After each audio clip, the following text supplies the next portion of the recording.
এক বাংলাদেশি ধরা পড়ার পর তার কাছে পাওয়া গেল পাকিস্তানি টাকা। মঙ্গলবার রাতে হিঙ্গলগঞ্জের বাগড়া থেকে বিএসএফ তাকে অবৈধভাবে সীমান্ত পার হওয়ায় ধরে ফেলে। রাতে হিঙ্গলগঞ্জ থানায় নিয়ে গেলে পুলিশ তাকে গ্রেপ্তার করে। তল্লাশি করার সময় পাকিস্তানি 1100 টাকা, 1000 টাকা একটা, 100 টাকা একটা ও বাংলাদেশি 3টে 10 টাকার নোট পাওয়া যায়। এর নাম এমডি আমিনুর ইসলাম, সাতক্ষীরার ফরিদপুরে বাড়ি। বাংলাদেশি নাগরিকের কাছে পাকিস্তানি টাকা মেলায় পুলিশ রীতিমতো দ্বন্দ্বে পড়েছে। তদন্তের স্বার্থে আমিনুর ইসলামকে 8 দিনের পুলিশি হেফাজত চেয়ে আবেদন করেছে police.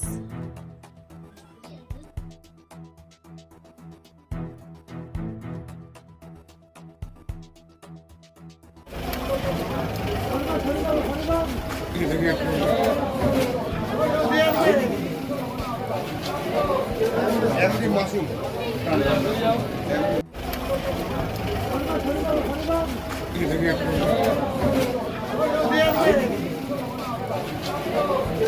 MD Masum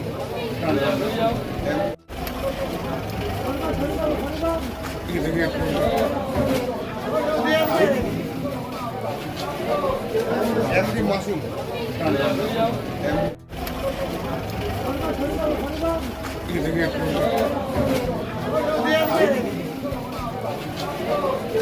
MD Masum